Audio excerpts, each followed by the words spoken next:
I thought my husband was just working late until his phone lit up with "last night was worth the risk." I whispered, "Who is she?" He said, "You're overthinking." But when I followed him, and she went missing. I didn't say anything that night. Kyle was in the shower, water running steady, like nothing in our life had just cracked open.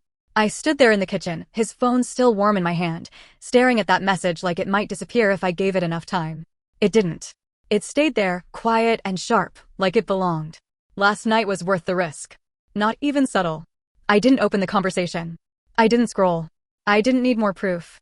Some things hit you in a way that makes everything else unnecessary. My chest felt tight, not like panic, more like something slowly pressing inward. I set his phone back exactly where it had been. Same angle. Same position. Like I was trying to rewind a moment that had already happened. By the time he came back into the kitchen, I was rinsing a plate I had already cleaned. "You okay?" he asked. "Yeah," I said, not turning around. "Just tired." That was the first lie. The next morning, nothing changed. That was the part that made it worse. He made coffee the same way, checked his emails, complained about traffic before even leaving the house. It was like I had stepped into a different version of reality, and he hadn't noticed. I kept watching him. Not obviously. I wasn't following him around or checking every move. Just paying attention. The kind of attention you don't realize you stopped giving until something forces you to start again. Kyle had routines. He always had. Same wake-up time. Same route to work. Same dinner habits. So when things started shifting, even slightly, it stood out. He started taking calls outside more often. Not every day. Just enough that it felt intentional. He'd step onto the back patio, close the sliding door halfway, and lower his voice like the conversation mattered more than being heard. One night, I asked work stuff. He didn't hesitate. "Yeah, just a client being difficult." Client. That word stuck with me. Kyle was a programmer. He worked mostly on contracts, small projects, sometimes remote teams. He didn't usually have clients calling late at night. Most of his work happened through emails or scheduled meetings. But I nodded anyway. "Sounds annoying," I said. "Yeah," he replied, already looking back at his phone. That became our rhythm. He'd get a message. His posture would shift, just slightly. He'd angle the phone away without thinking about it. Small things. Things that meant nothing on their own, but everything when you started stacking them together. A week later, his phone buzzed again while he was in the garage. I didn't plan to look. That's what I tell myself, at least. It was on the counter, screen lighting up just long enough for the name to appear. Nina. No last name. Just Nina. I stared at it for a second, then picked it up before I could talk myself out of it. The preview showed part of the message. I can't stop thinking about. I locked the screen. My hands felt cold again, just like before. That night, I didn't sleep much. I kept replaying everything in my head, trying to find the moment where things changed. When did we stop being us? Was it gradual? Was there a point I missed? The next morning, I opened his laptop. I didn't hesitate this time. Kyle wasn't careless, but he wasn't paranoid either. He stayed logged into most things. Emails, cloud storage, shared accounts. It took me less than 5 minutes to find what I was looking for. His messages were synced. The thread with Nina wasn't hidden. It wasn't labeled anything suspicious. Just her name, sitting there like it belonged. I opened it. The first thing I noticed wasn't the words. It was the tone. Comfortable. Familiar. Easy. They joked. They planned things. They talked about places they'd been together. And then, woven into all of that, were the lines that made everything feel heavier. "She doesn't notice anything. I hate lying, but it's easier this way. I wish I could just stay with you." I stopped reading after that. I didn't need more. Her full name was Nina Diaz. That showed up in one of the older messages when he sent her something through email. I copied it down. For a while, I just sat there at the kitchen table, staring at the name like it might tell me something about her. About them. About why. I didn't cry. That surprised me. I thought I would. I thought I'd feel something loud and overwhelming, but it was quieter than that. Controlled. Like everything inside me had narrowed into a single point of focus. I needed to understand. Not just that he was cheating. That part was clear. I needed to understand how far it went. How long. How much of my life had been real and how much of it had been shared. So I started paying closer attention. I noticed the timing of his messages. Late evenings, usually after dinner. Sometimes early mornings, before I woke up. I noticed the way he dressed differently on certain days. Slight changes, but consistent. A different shirt. A little more effort. And then I noticed something else. Money. It started small. A charge here. A transfer there. Nothing that would stand out if you weren't already looking. We had a shared account for bills and household expenses. Kyle handled most of it. That was always the arrangement. He was better with numbers, or at least that's what I told myself. But now I started checking. There were withdrawals I didn't recognize. Transfers labeled vaguely. Project expense. Temporary loan. Things that didn't connect to anything I knew about his work. One night, I asked casually, "We're okay financially, right?" He barely looked up. "Yeah. Why?" "Just feels tight lately," I said. He shrugged. "Some projects slowed down. It'll balance out." That was the second lie. I didn't argue. I didn't push. I just nodded and let it sit. A few days later, I followed him. Not immediately. I waited until I was sure of the pattern. Thursday evenings, usually. He'd say he had a late meeting or needed to finish something outside the house. That night, he left around 7. I waited 10 minutes before getting into my car. My hands were steady on the wheel, which surprised me. I thought I'd be shaking. Nervous. But I wasn't. It felt clear. Focused. He drove toward Tacoma. That alone told me everything. He didn't have work out there. No clients, no offices, nothing that made sense. I stayed a few cars behind him, careful not to draw attention. Eventually, he pulled into a small apartment complex. I parked across the street. And then I watched. He got out of the car like it was routine. Like he'd done it 100 times. He didn't look around. Didn't hesitate. Just walked straight to one of the units and knocked. The door opened. She stood there. Nina. I knew it was her before I even saw her clearly. She looked normal. That was the part that stayed with me. No dramatic difference. No obvious reason. Just a woman standing in a doorway, smiling at my husband like he belonged there. He stepped inside without hesitation. The door closed. And I stayed in my car, staring at that door longer than I should have. I don't know how long I sat there. Long enough for the streetlights to flicker on. Long enough for the quiet to settle in around me. That should have been enough. Proof. Confirmation. A clear line I could follow to the end. I should have driven home, packed a bag, called someone, done something that made sense. But I didn't.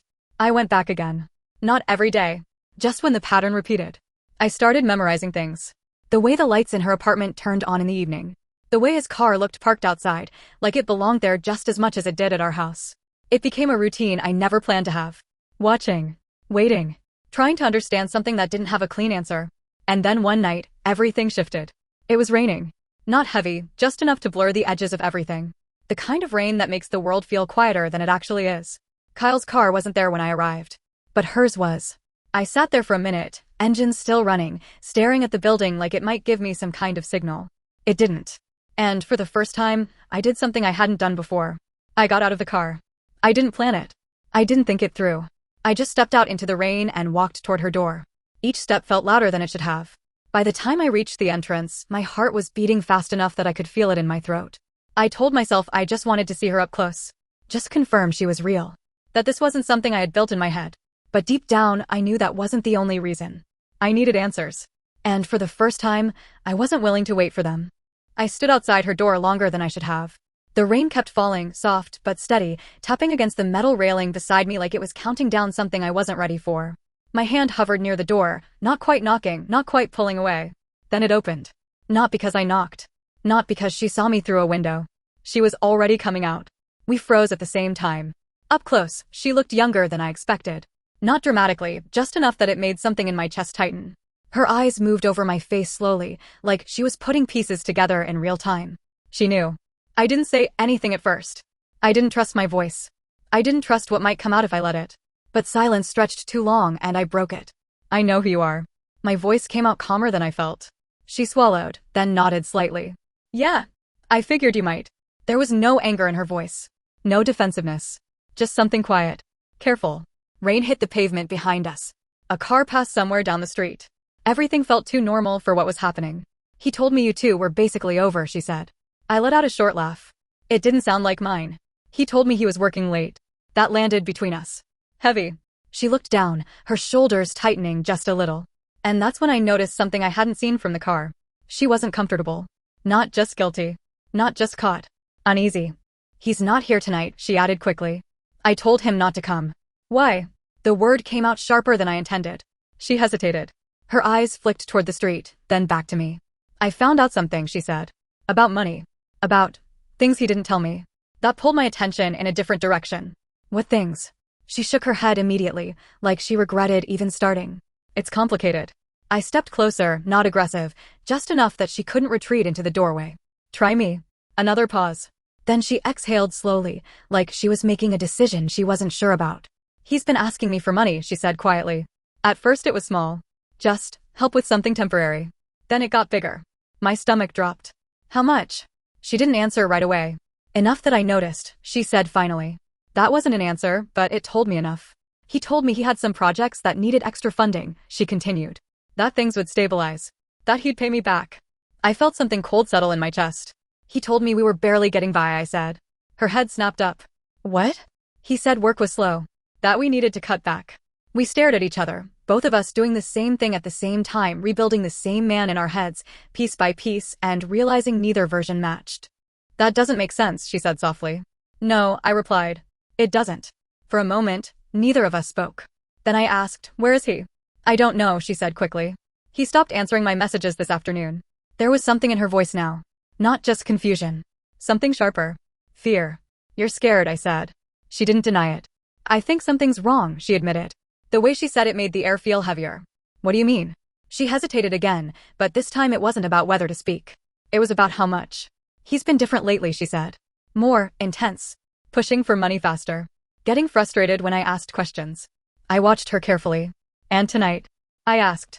I told him not to come, she said. I said I needed space. That I wasn't comfortable anymore. And he just disappeared? She nodded, but it didn't look like she believed it herself. I thought he'd show up anyway, she admitted. He usually does. That didn't sit right. Carl didn't ignore things like that. If anything, he pushed harder. He didn't back off. So something changed, I said. Yeah. We stood there again, both of us thinking the same thing without saying it. Then she added something that shifted everything slightly. I was thinking about going to the police, she said. That surprised me. For what? I asked. I don't know, she said. That's the problem. I don't even know what I'd say. Hi, I've been seeing a married man who's been taking money from me and now he's not answering. It sounds ridiculous. It didn't. It sounded real. Messy, complicated, and real. That's when I saw it. Her wrist. There was a faint bruise, just above where her sleeve pulled back slightly. Not fresh, not dramatic. But there. I focused on it for a second too long. She noticed. It's nothing, she said quickly, pulling her sleeve down. I didn't look away. I didn't say anything. She exhaled, tension showing in her shoulders. He grabbed me last week, she said quietly. Not like that. Just, he got frustrated. I asked too many questions. My chest tightened. About the money? She nodded. And you stayed. The question came out before I could stop it. Her expression shifted, something defensive flickering for a second. I didn't know everything then, she said. I thought it was just stress. Or me overreacting. I didn't respond to that. Because I understood it. More than I wanted to. We both stood there, two versions of the same mistake, just at different stages. I didn't touch you, I said after a moment. Her eyes met mine. I know, she replied. That's not why I'm worried. That sentence stayed with me. The rain started picking up slightly, tapping louder against the pavement, filling the silence that followed.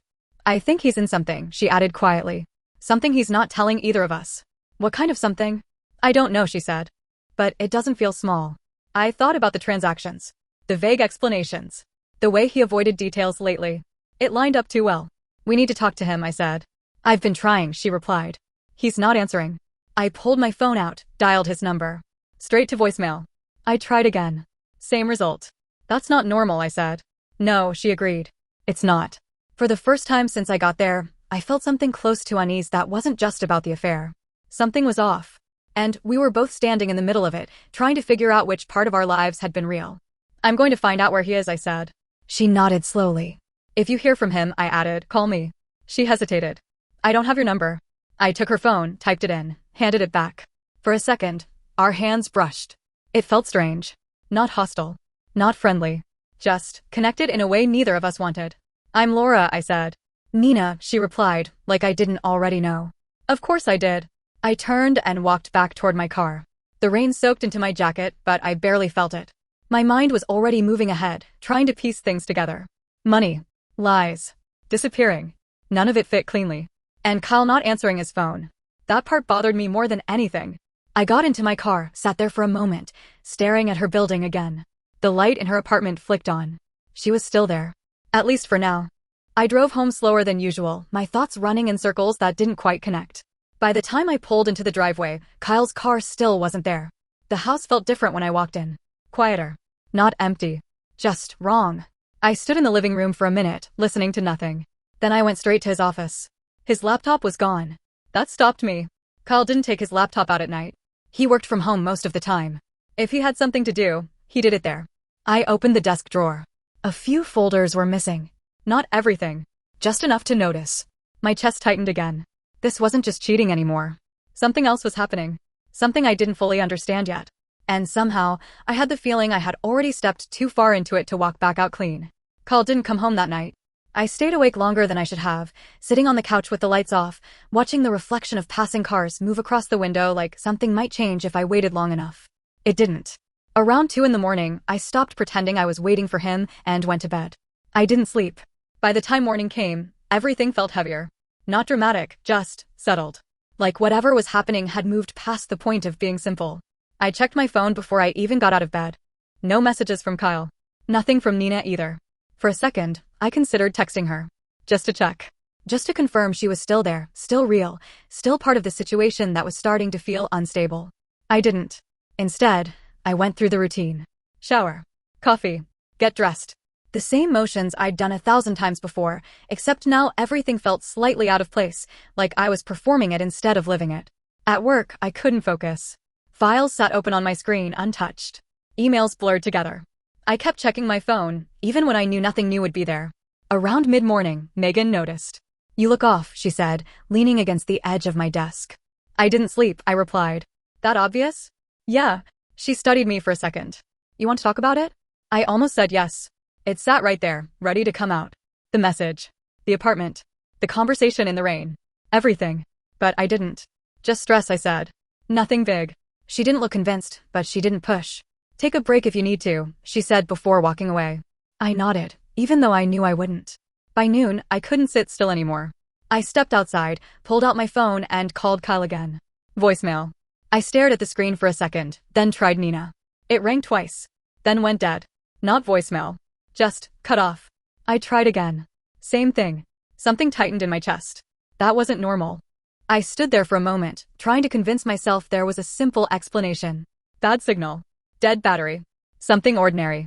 But it didn't feel ordinary. By the time I got back to my desk, I had already made a decision. I left early. I didn't tell Megan. I didn't explain anything. I just grabbed my bag, said I wasn't feeling well, and walked out. The drive to Tacoma felt longer than it had the night before. Traffic moved slower. Every red light felt like it lasted too long. My hands stayed tight on the wheel the entire time. When I pulled up to Nina's apartment, something felt wrong immediately. The parking lot was quieter than usual. Her car was still there. That should have been reassuring. It wasn't. I parked in the same spot as before, across the street, and sat there for a second, watching. No movement. No lights shifting. Nothing. I got out of the car. This time, I didn't hesitate. I walked straight to her building, up the same path, past the same railings still damp from the rain. When I reached her door, I knocked. No answer. I waited a few seconds, then knocked again. Harder. Still nothing. "Nina?" I called, louder than I expected. Silence. I tried the handle. Locked. I stepped back, looking at the windows. Curtains drawn. No visible movement inside. Something was wrong. I pulled out my phone and called her again. This time it went straight to voicemail. I ended the call slowly, staring at the screen like it might give me something more. "Looking for someone?" The voice came from behind me. I turned. A woman stood a few doors down, holding a small bundle of flowers, watching me with a kind of casual curiosity that didn't feel casual at all. "I'm looking for Nina," I said. Her expression shifted slightly. "You her friend?" she asked. I hesitated for half a second. "Yes." She studied me, like she didn't quite believe it. "Haven't seen her today," she said. "That's not like her. When did you see her last?" "Last night, I think," she replied. "Late.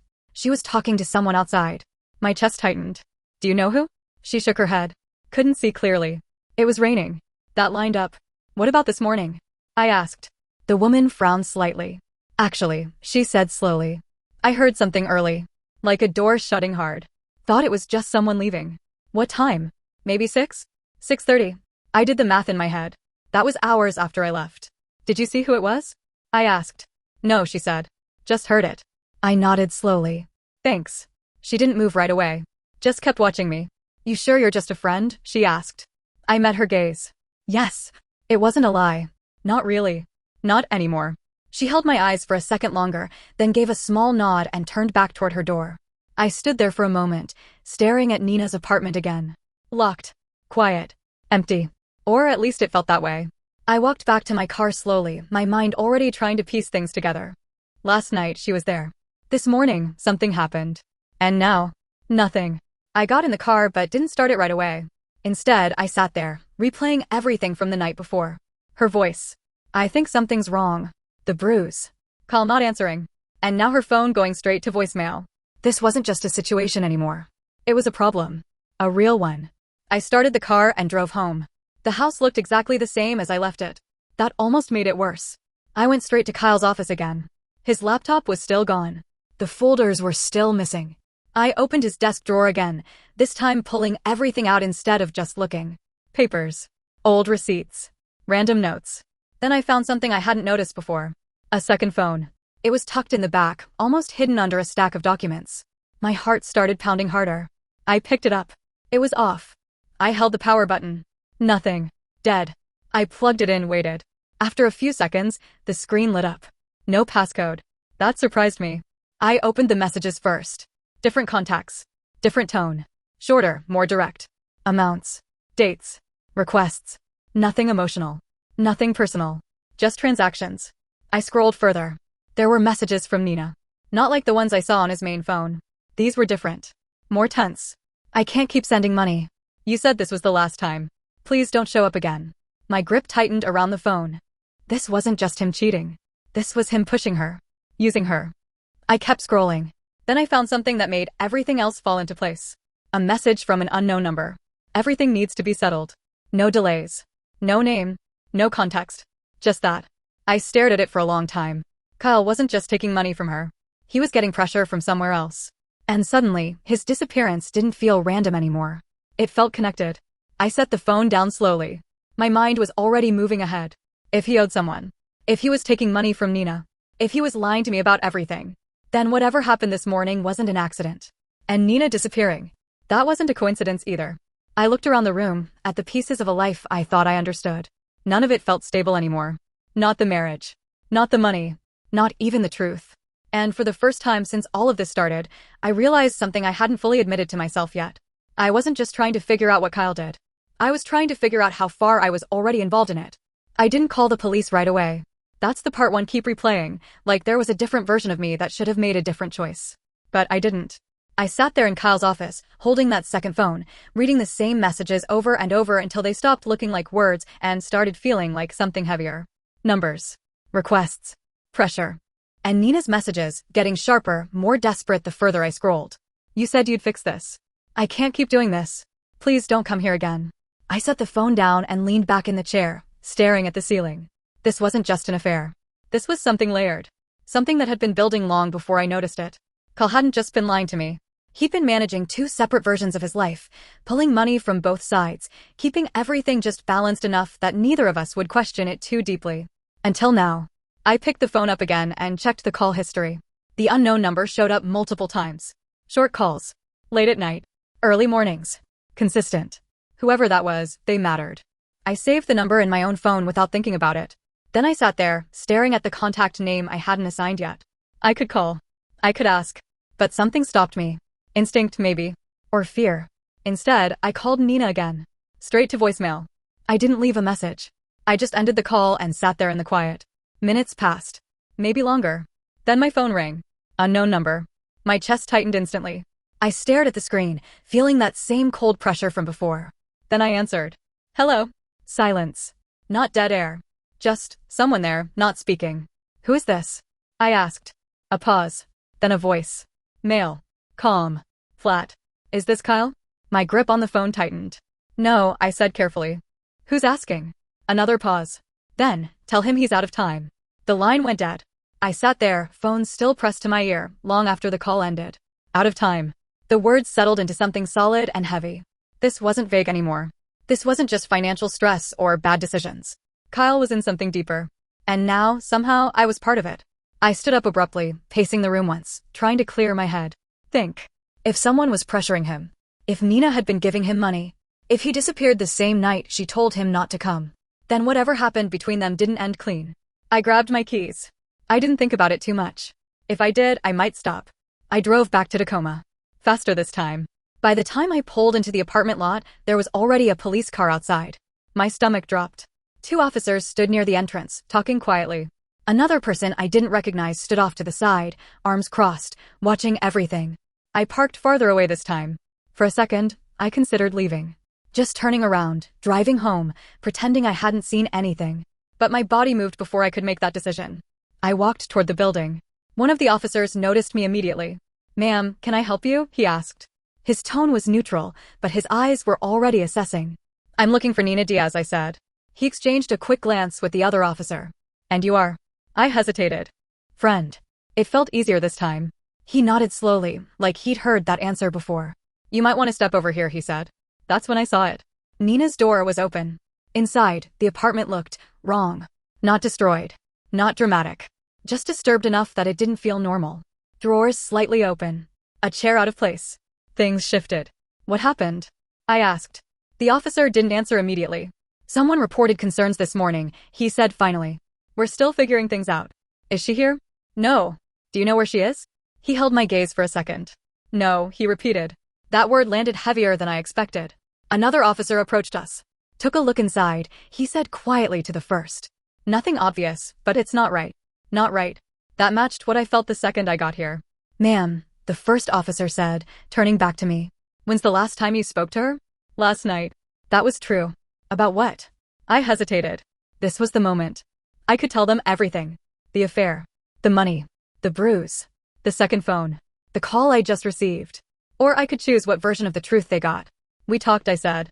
She seemed stressed. "That all?" I nodded. "For now." He studied me for a second longer than I was comfortable with.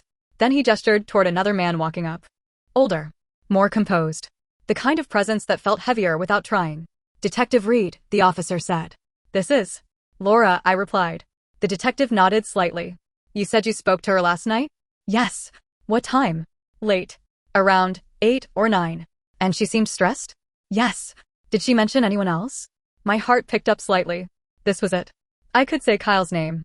I could connect everything right here. But I didn't. "No," I said. The lie came out smoother than I expected. Detective Reed watched me closely. "You sure about that?" he asked. "Yes." Another pause. Then he nodded once. "All right," he said. "If you remember anything else, we'll need to hear it." "I understand." He handed me a card. I took it without looking. As I stepped back, I felt it. That shift. The moment where everything changes, not because something happens, but because you choose something. I had just made a decision. I wasn't helping them. Not fully. And I didn't know if that was protecting myself. Or protecting Kyle. I walked back to my car slowly, the weight of that choice settling in deeper with every step. Behind me, the apartment stayed open. Officers moved in and out. And Nina was still nowhere to be found. I got into my car and sat there, gripping the steering wheel, staring straight ahead. The city moved around me like nothing had changed. But everything had. Kyle was gone. Nina was missing. And now the police were involved. I reached into my bag and pulled out the card Detective Reed gave me. His name stared back at me. A way out. Or a way deeper in. Then my phone buzzed. A message. Unknown number. I opened it. "Stop asking questions." My chest tightened instantly. Another message came through before I could react. "You don't know what you're involved in." I stared at the screen, my mind racing. This wasn't random. This was connected. All of it. Kyle. Nina. The money. The call. And now this. I looked back toward the apartment one last time. Then down at my phone. For the first time, I felt something clear. Not confusion. Not hesitation. Something sharper. Whatever Kyle had gotten into. It wasn't just his problem anymore. And whether I liked it or not, I was already part of it. I didn't go home right away. I drove without thinking, just letting the roads pull me away from Nina's apartment, away from the police, away from the feeling that everything had just tightened around me. I ended up parked outside a quiet coffee shop in Seattle, engines still running, staring at nothing. My phone sat in my lap. 2 messages from an unknown number. "Stop asking questions. You don't know what you're involved in." I read them again. Then again. The tone wasn't aggressive. That was the part that made it worse. It wasn't panic or anger. It was controlled. Certain. Like whoever sent it didn't need to threaten me, they already knew enough. I locked my phone and leaned back, closing my eyes for a second. Think. Kyle disappears. Nina disappears. Someone calls asking for Kyle, says he's out of time. Now I'm getting messages telling me to stop. There wasn't a version of this that stayed small. I opened my eyes and picked up my phone again. This time, I called the number. It rang once. Then twice. Then it clicked. No greeting. Just breathing on the other end. "You called me earlier," I said. Silence. I know you're there. A pause. Then the same voice from before. You should go home. My grip tightened. Where is Kyle? No answer. Where is Nina? I pushed. Another pause. Then, you're asking the wrong questions. What are the right ones? I shot back. Silence again. Longer this time. Then the line went dead. I stared at my phone, heart beating harder than before. This wasn't helping. I wasn't getting answers, I was getting pulled deeper. I started the car and finally drove home. The house looked the same. That was becoming a pattern. Everything looking normal on the outside, while everything underneath shifted. I stepped inside, closed the door, and locked it. For a moment, I just stood there, listening. Nothing. I walked into the kitchen, set my keys down, and leaned against the counter. This was where it started. The message. The first crack. Now it felt like a completely different place. I grabbed Kyle's second phone from my bag and set it on the counter. If I couldn't get answers from people, I'd get them from this. I opened the messages again. This time, I read everything slowly. Not just the obvious parts. The patterns. The dates.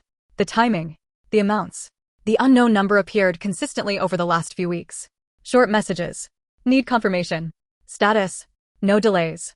Whoever this was, they weren't emotional. They were transactional. I scrolled further. Then I noticed something I missed before. A message from Kyle to Nina. You said Friday would work. Her reply. I need more time. Kyle again. I don't have time. My chest tightened. Friday. That was today. I checked the timestamp. Early this morning. Before everything. Before she disappeared. I stepped back from the counter slowly. This wasn't random. Something was supposed to happen today. And it didn't. That's why he was out of time. That's why someone called. That's why Nina told him not to come. Everything lined up. I grabbed my phone and looked at the unknown number again. Then at Detective Reed's card. 2 directions. One would bring this into the open. The other. I didn't even know where it would lead. I walked into the living room, pacing once, then back again. I couldn't sit still. Finally, I stopped. Picked up the card. And dialed. It rang twice before he answered. Detective Reed. It's Laura, I said. We spoke earlier. A pause. Yes. I need to tell you something. His tone shifted slightly. More focused. I'm listening. I took a breath. This isn't just about Nina. Another pause. Go on. My husband. Kyle. He's been involved with her. And I think there's money involved. A lot of it. Silence. Then, why didn't you mention this earlier? Because I didn't know who I was protecting. Because I didn't know how far this went. Because I was afraid of what it would mean for me. But I didn't say any of that. I wasn't sure, I said instead. I am now. He didn't respond right away. Where's your husband now? He asked. I don't know, I said. He hasn't been home. He's not answering. Another pause. Do you have anything that connects them? He asked. I looked at the second phone on the counter. Yes. Then I need you to bring it in. I hesitated. That phone was everything. Proof. Leverage. Protection. Once I handed it over, I lost control of whatever came next. Laura, he said, voice steady. If you know something, now's the time. I closed my eyes for a second. Then opened them. I'll come in, I said. Good. We'll be here. The call ended. I stood there, phone still in my hand. I had just chosen a side. Or at least, I thought I had. I grabbed my jacket, the second phone, and headed for the door. Then my phone buzzed again. Another message. Unknown number. You shouldn't have done that. My heart skipped. Another message followed immediately. Now you're part of it. I stared at the screen, something cold settling deep in my chest. I looked at the door. Then back at the phone. There was no going back now. Whatever this was. It wasn't just about Kyle anymore. It wasn't just about Nina. And it definitely wasn't something I could step away from clean. I opened the door and stepped outside. Because whether I liked it or not, I had already crossed the line. I didn't expect the police station to feel that quiet. Not empty, just controlled. Like everything inside it was already decided, even before you walked in. I stood there for a second after pushing the door open, the second phone still in my hand, feeling like I had stepped into something I couldn't undo. A front desk officer glanced up. Can I help you? I'm here to see Detective Reed, I said. He nodded, made a call, then gestured toward a hallway. Second door on the left. Each step felt heavier than it should have. When I walked in, Detective Reed was already there. Same calm expression. Same steady posture. Like nothing surprised him anymore. Laura, he said, nodding slightly. Have a seat. I sat. For a moment, neither of us spoke. Then I placed the phone on the table between us.